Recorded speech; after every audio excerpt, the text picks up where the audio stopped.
말씀 요한복음 16장입니다. 요한복음 16장 175페이지쯤 되겠습니다. 요한복음 16장 7절부터 15절까지 말씀 제가 공독하겠습니다. 7절, 요한복음 16장 7절.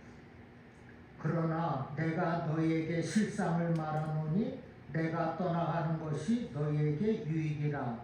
내가 떠나가지 아니하면 보혜사가 너희에게로 오시지 아니할 것이요 가면 내가 그를 너희에게로 보내리니 그가 와서 죄에 대하여 의에 대하여 심판에 대하여 세상을 책망하시리라. 죄에 대하여라 함은 그들이 나를 믿지 아니하며 의에 대하여라 함은 내가 아버지께로 가니 너희가 다시 나를 보지 못하며 심판에 대하여라 함은 이 세상 임금이 심판을 받았음이라. 내가 아직도 너희에게 이를 것이 많으나 지금은 너희가 감당하지 못하리라. 그러나 진리의 성령이 오시면 그가 너희를 모든 진리 가운데로 인도하시리니 그가 스스로 말하지 않고 오직 들은 것을 말하며 장래일을 너에게 알리시리라. 그가 내 영광을 나타내리니 내 것을 가지고 너희에게 알리시겠습니다. 무릇 아버지께 있는 것은 다 내 것이라. 그러므로 내가 말하기를 그가 내 것을 가지고 너희에게 알리시리라 하였노라. 아멘. 여기 눈에 띄는 구절이 갑자기 보여서 말씀드리는데, 구절에 보니까 죄에 대하여라 함은 그들이 나를 믿지 아니함이라. 예수 믿지 않는 것도 죄다라고 말씀하고 있습니다.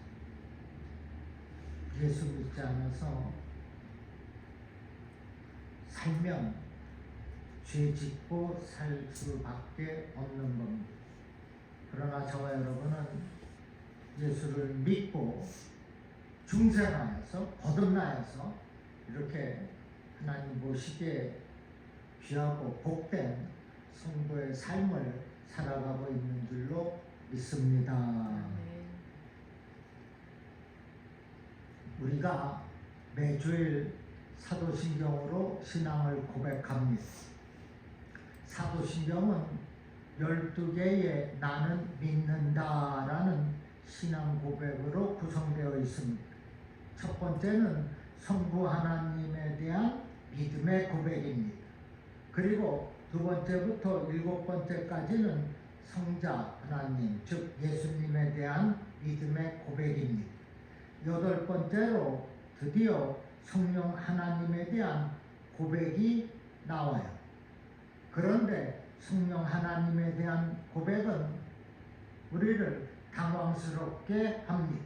왜냐하면 너무 짧고 간단해서 그렇습니다. 나는 성령을 믿사오며, 그것으로 끝나요. 나는 성령을 믿으며. 왜 이렇게 간단한 고백입니까? 그 전에 성자 예수님에 대해서는 6가지로 그렇게 구체적으로 고백했는데 왜 성령 하나님에 대해서는 이렇게 간단하게 끝나는 거냐는 것이다.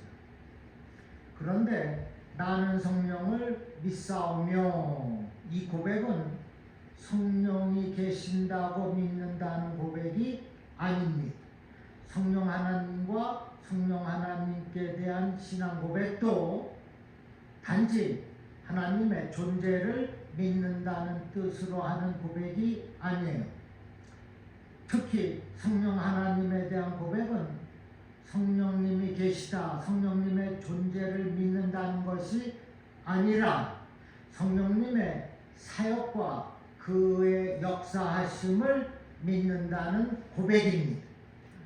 엄밀하게 말해서 성령님에 대한 신앙 고백 즉 나는 성령을 믿사오며라는 고백으로 끝이 나는 것이 아니라 뒤이어 나오는 네 개의 고백, 거룩한 교회와 성도의 교통, 교제와 죄를 용서받는 것과 몸이 다시 사는 것과 영원히 사는 것을 믿사옵나이다 라는 이 고백이 성령을 믿사오며 라는 신앙 고백의 구체적인 내용이 되는 것입니다. 다시 말해서 성령께서 역사함으로 믿어지는 신앙 고백입니다. 그래서 나는 성령을 믿사오며 라는 고백은 나는 성령의 역사하심으로 거룩한 교회와 성도의 교제와 죄를 용서받는 것과 몸의 부활과 영원히 사는 것을 믿사옵나이다 라는 고백이 되는 것입니다. 그러므로 성령을 믿사오며 라는 이 신앙 고백은 가장 큰 고백이에요. 간단한 고백이 아니라는 것입니다. 성령께서 나에게 역사하심으로 내가 거룩한 교회를 섬기고 성도의 교통을 갖고 또한 죄를 용서받고 이제 몸이 다시 부활하고 그래서 영원히 영생을 누리며 살게 되는 것, 이것을 믿는 것이 성령을 믿사오며 라는 신앙 고백이 되는 것입니다. 이해가 되십니까? 여러분, 성도가 된 저와 여러분은 성령의 역사하심으로 믿게 되는 거예요. 내 실력으로, 내 지식으로 믿는 것이 아니라 성령의 역사하심으로 이 말씀이 믿게 되는 거라는 이 사실. 내가 천국에 가서 영생을 누리며 삽니다, 살 것이다. 이러한 신앙 고백이 성령께서 역사하시기 때문에 갖게 되는 고백이라는 겁니다. 아니, 나는 천국에 가서 살 거다. 내가 내 의지로, 내 자랑으로, 내 실력으로, 내 종교 업적으로 하는 것이 아니라 성령께서 강권적인 역사로 하게 되는 겁니다. 그래야 그것이 실제이지 않겠습니까? 우리가 성령의 역사함으로 인하여서 또한 성도의 삶을 바르고 온전하게 살 수 있는 것을 믿으시기를 주님의 이름으로 축원합니다. 자, 그러면 성령의 역사심의 구체적인 것이 무엇입니까? 성령의 역사를 한두 마디로 간단히 정의할 수는 없겠으나 예수님이 증언하신 성령에 대한 말씀을 보면 성령의 주된 역사는 세 가지입니다. 첫째, 관계를 맺어 주십니다. 고린도전서 12장 3절에 그러므로 내가 너희에게 알리노니 하나님의 영으로 말하는 자는 누구든지 예수를 저주할 자라 하지 아니하고 또 성령으로 아니하고는 누구든지 예수를 주시라 할 수 없느니라. 아멘. 예수 그리스도를 주님으로 고백하게 하시는 분이 하나님의 영, 성령이라는 말씀입니다. 그런데 안 믿는 사람은 예수님을 절대로 주님이라 고백하지 않습니다. 못합니다. 왜? 성령께서 그 사람 안에 계시지 않기 때문이에요. 그러니 성령의 역사가 없는 것입니다. 하나님을 아버지라고 부를 수 있게 하시는 분도 성령님이십니다.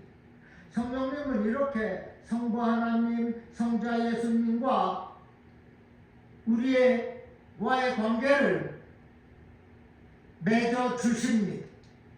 성령님은 또한 모든 성도가 예수님 안에서 한 몸이 한 지체가 되게 하십니다. 그래서 한 가족, 한 공동체를 이루게 하십니다. 성도 간에 코이노이아, 아름다운 교제를 가능하게 하시는 분이 성령님이십니다. 이처럼 성령님의 역사하심 가운데 중요한 것, 관계를 맺게 해 주시는 것입니다. 두 번째, 깨닫게 하십니다. 성령님에 대해 가장 정확하고 가장 적극적으로 소개하신 분이 바로 우리 주 예수 그리스도이십니다. 물론 성령님은 구약 시대에도 역사하셨어요. 그러나 왔다 갔다 하셨습니다. 지난 시간에 말씀 들으신 분은 좀 이해가 되실 수 있을 거예요.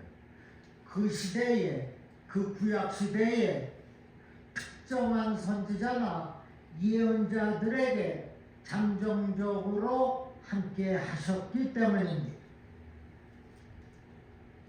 그 성령이 신약에 와서는 오늘날에는 보혜사 성령으로 오셔서 우리와 타치하고 있는, 우리와 관계를 맺고 있는 거예요. 그 옛날에 성령은 특정한 하나님이 지정한 지도자들, 예언자나 선지자들에게 역사하셨어요.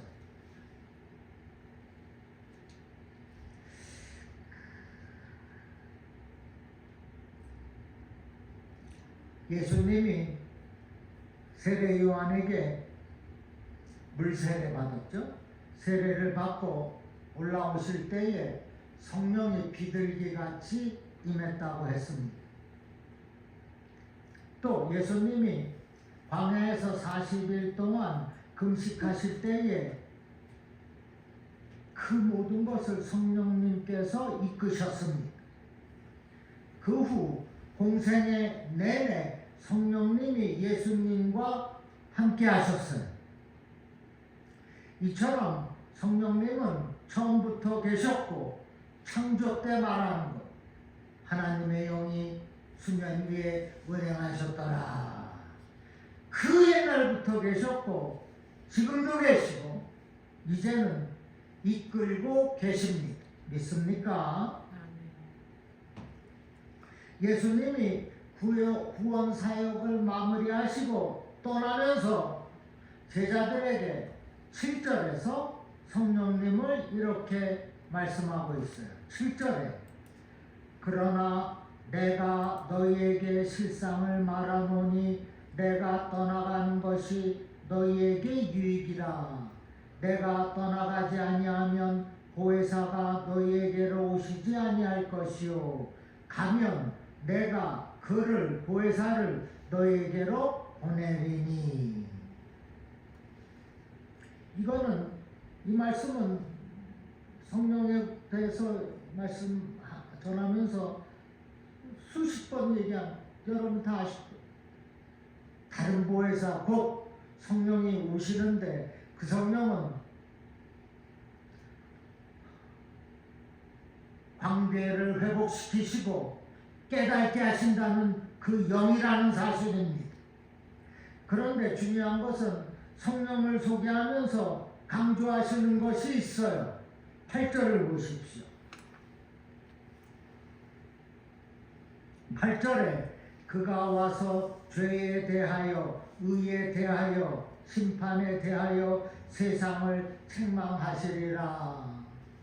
이제 다시 오실 보혜사 성령은 죄에 대해서 책망하시는 영이라는 것, 의에 대해서는 칭찬하시는 영이라는 것.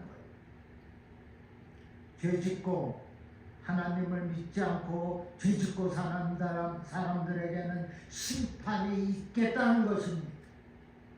심판하시는 영이라는 거예요. 책망하다, 헬라어 원어 엘렌코, 드러내다, 폭로하다라는 뜻입니다.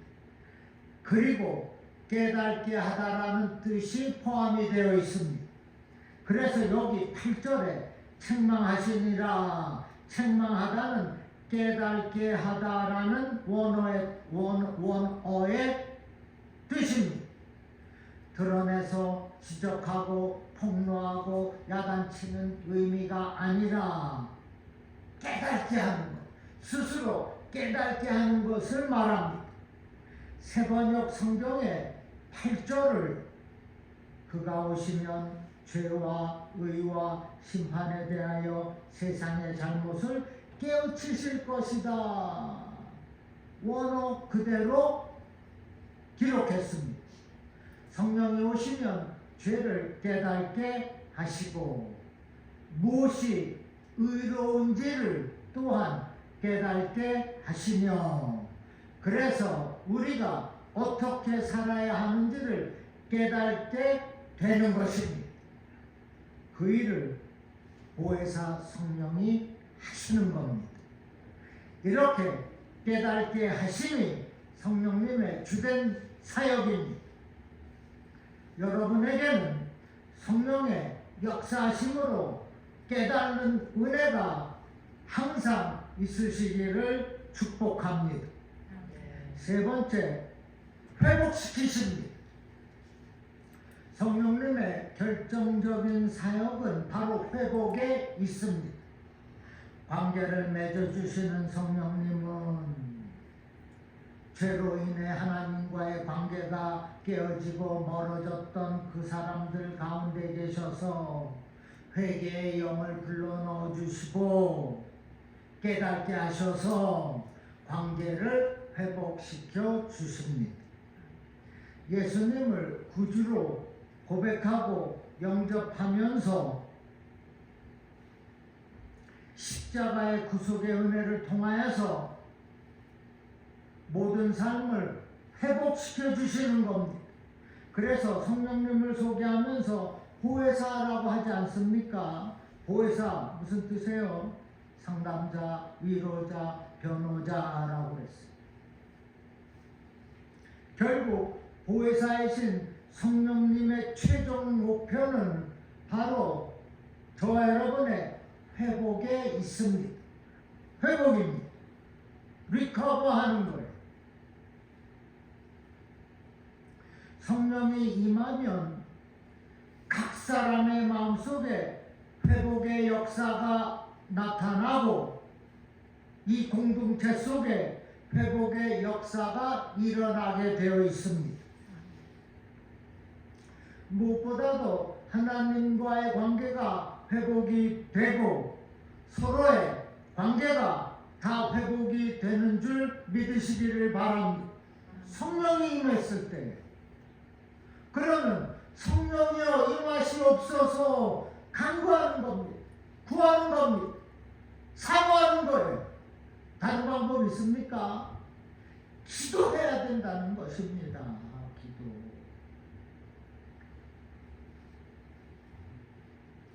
하나님과의 관계가 회복이 되고 우리 서로와의 관계가 회복이 되기 위하여서는 무엇보다도 우리 안에 깨어진 하나님의 형상을 회복해야 됩니다. 첫째, 하나님과의 관계가 내가 바로 써야 되는 것이라는 것. 그리하여서 언제나 항상 늘 회복을 이루며 사시기를 주님의 이름으로 축원합니다. 크게 두 번째는 성령의 은사보다 중요한 것은 성령을 따라 사는 것입니다. 잘 들으시기 바랍니다. 은사 중요해요. 은사는 여러 가지가 있다고 했어요.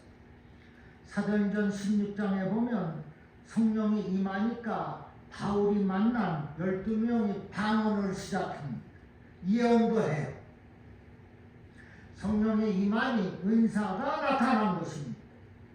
이러한 모습은 성령이 눈에 보이게 임하고 있다는 것을 보여주는 거예요. 한 예를 들면 누가 저 뒤에서 방언 기도를 하면 저 사람은 분명 성령이 임했다는 것이에요.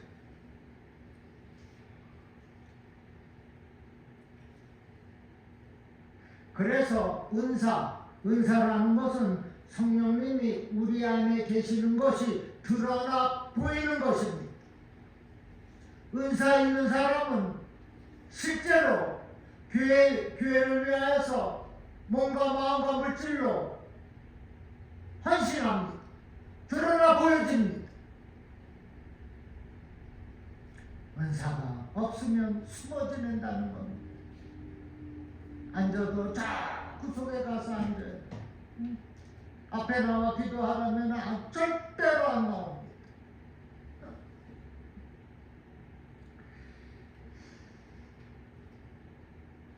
그 은사 하나님께서 주신 아름다운 선물입니다. 거둬주셨어요.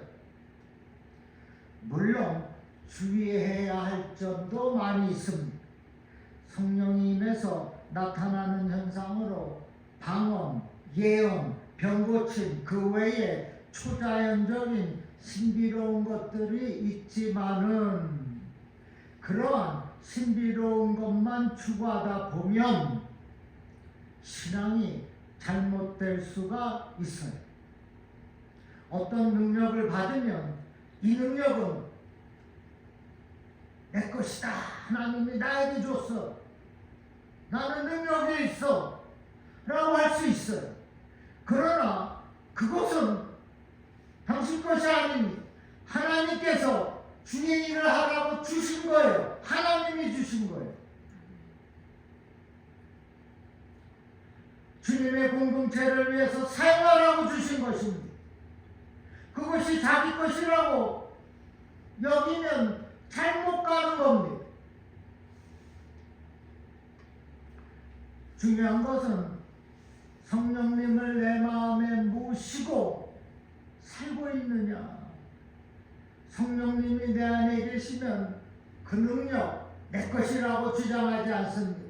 하나님이 주셨다고 영광을 돌립니다. 차이가 있어요. 그 기적, 그 신비로운 현상 쫓는 것이 아니라 그것을 인도하신 성령님의 인도하심에 따라 사는 겁니다.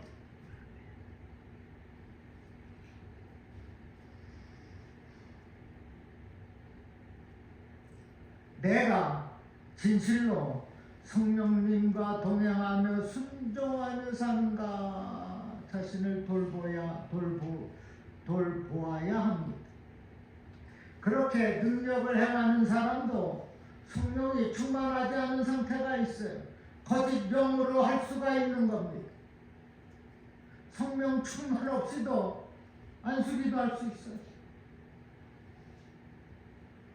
그러나 그 은사, 성령에 주시는 그 은사 드러나 보이게 되어 있습니다.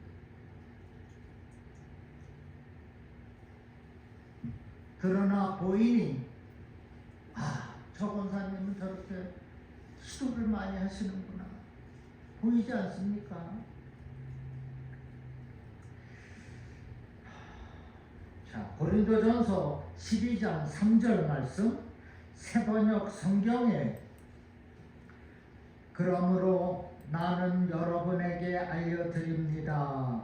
하나님의 영으로 말하는 사람은 아무도 예수는 저주를 받아라 하고 말할 수 없고 또 성령을 힘입지 않고서는 아무도 예수는 주님이시다 라고 말할 수 없습니다. 하나님의 영으로 말하는 사람은, 성령으로 말하는 사람은 예수를 나의 주라고 말할 수 있다. 그러나 성령으로 말미암지 않고는, 즉 성령이 없이는 주님을 나의 구주라고 고백할 수가 없다라는 겁니다. 다시 얘기해서 성령의 역사하심이 없으면 내 안에 그리스도의 능력이 많다 할지라도 나타나 보여지지가 않는 겁니다. 하나님께 영광을 돌릴 수가 없는 거예요.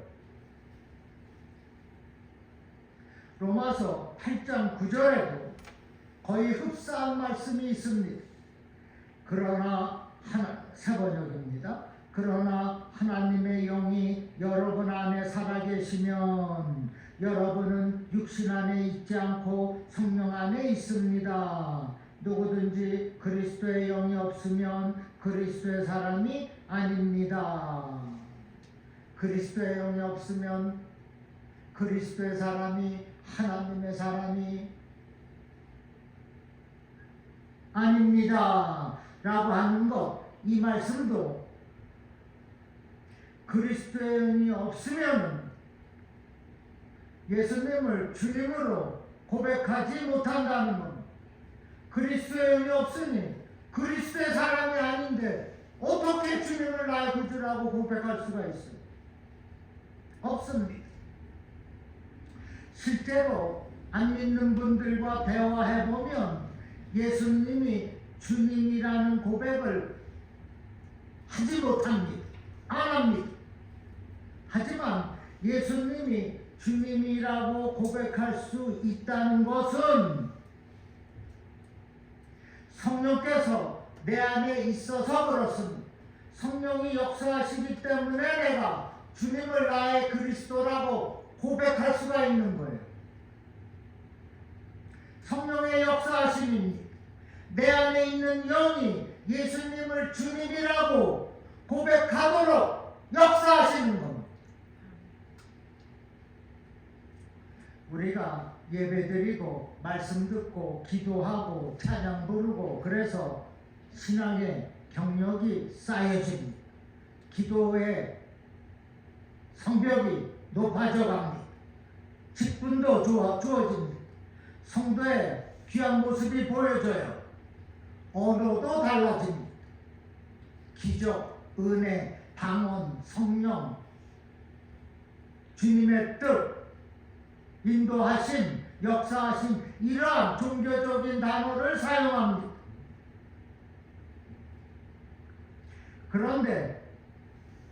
그런데 내 안에 성령이 함께하고 계신다는 사실을 잊어버리고 살다 보니 그러한 경력, 그러한 열심 다 헛되다는 거예요.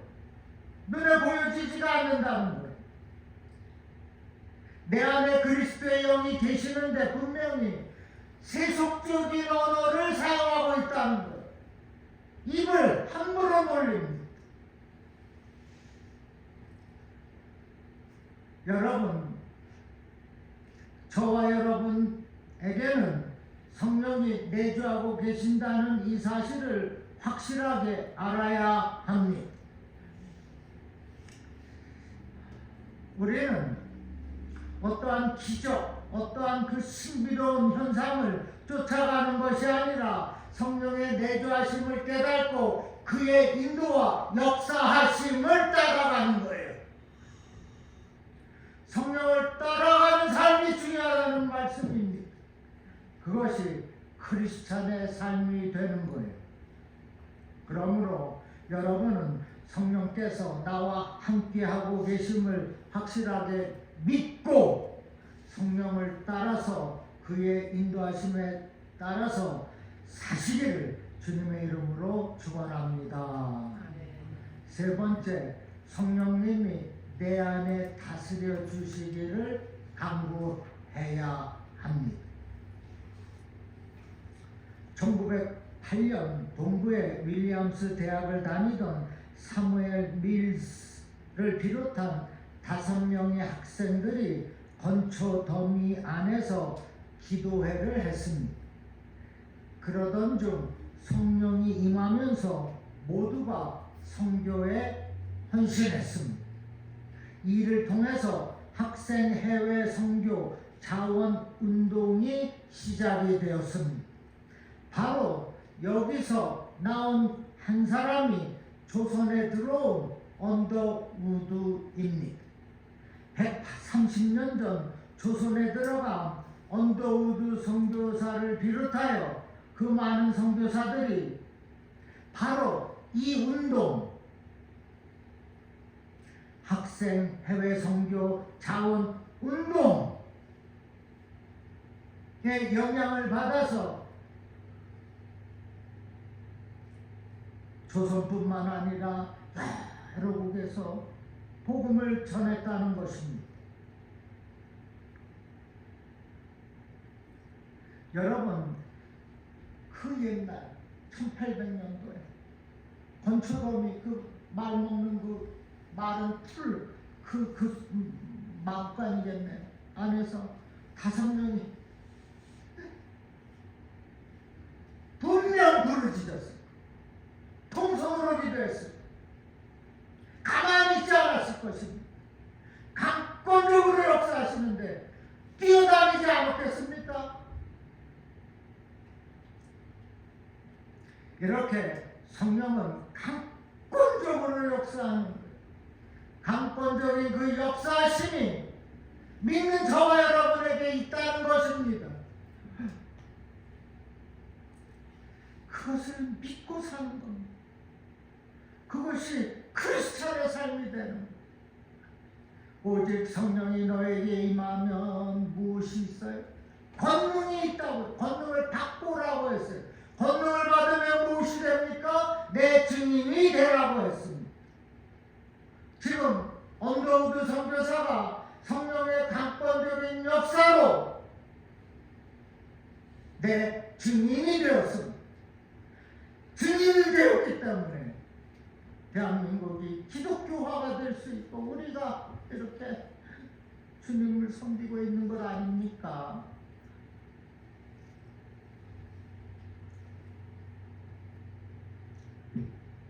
내 증인이 되리라 했어요. 내 증인이 되거라가 아닙니다. 내 증인이 되어라 명령이 아니에요. 되리라 약속입니다. 하나님과의 약속이 내가 성령의 권능을 받으면 그 약속을 진행하라는, 지키라는 것입니다. 내 안에 성령이 있는데 증인된 이 약속을 이행하지 않는 것도 큰 문제입니다.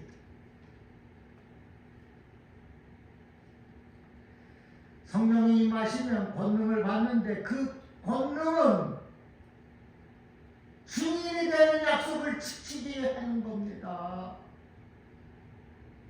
복음을 전하는 것이라는 거예요. 그 약속을 지키기 위해서 언더우드뿐만 아니라 많은 선교사들이 조선 땅에 왔어요. 그러니까 성령이 임했습니다. 1903년 원산에서 1907년 평양에까지 대부흥운동, 성령운동이 일어났어요. 저는 내년에 성교와 성령이 꿈이고 비전입니다.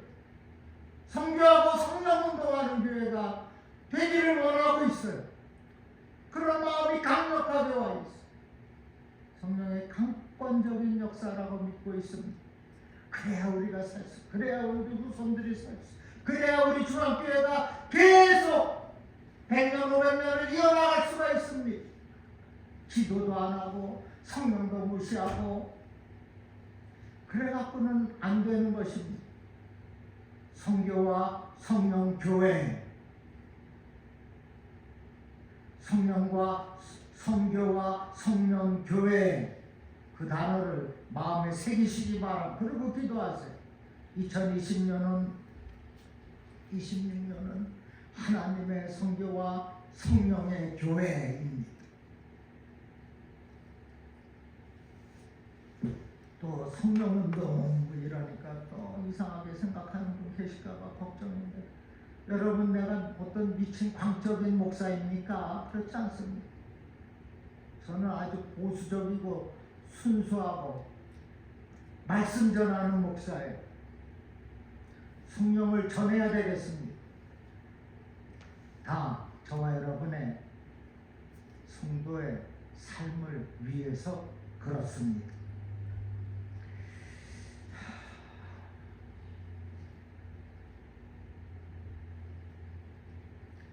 말씀은 다 전했는데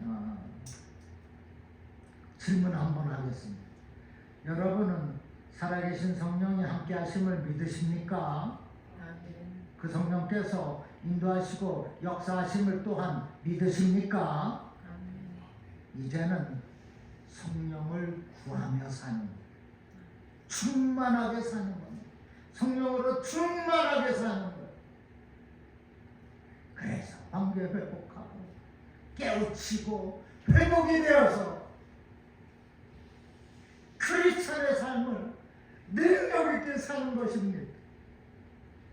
나는 그렇게 할 겁니다. 여러분도 그렇게 하시리라고 믿습니다. 지금 쌓여놓은 것, 세상적인 것, 어떤 부유, 명예, 권력, 어떤 그 좋은 집, 차, 다 소용이 없게 되는 거예요. 우리의 목적은 천국 가는 데 있습니다. 결국은 모든 것이 천국에 집중이 되어야 해요. 영혼을 구하는 일에 집중이 되어야 한다는 것입니다. 그것은 성교와 성령과 직접적으로 관계가 되어 있습니다. 이제는 성령의 역사하심과 함께하심과 인도하심이 함께 있다는 이 사실을 믿고 하나님의 능력을 강력하게 받아서 성령으로 충만한 삶, 그리고 성령으로 다스림을 받는 삶을 사는 저와 여러분 되기를 주님의 이름으로 간절히 축원합니다. 기도하겠습니다. Thank you, Jesus. 아버지 감사합니다. 성령을 알게 하시고 깨닫게 하시고 성령으로 우리 몸과 마음과 생각과 정신, 우리 입술이 회복되게 하여 주시옵소서. 그리하여서 오직 성령으로 살고 성령의 인도하심에 따라 행하며 살아가도록 축복하여 주시옵소서. 나는 성령을 믿습니다. 신앙 고백하며 살아가도록 도와 주시옵소서. 예수님의 이름으로 축복하며 기도하옵나이다. 아멘.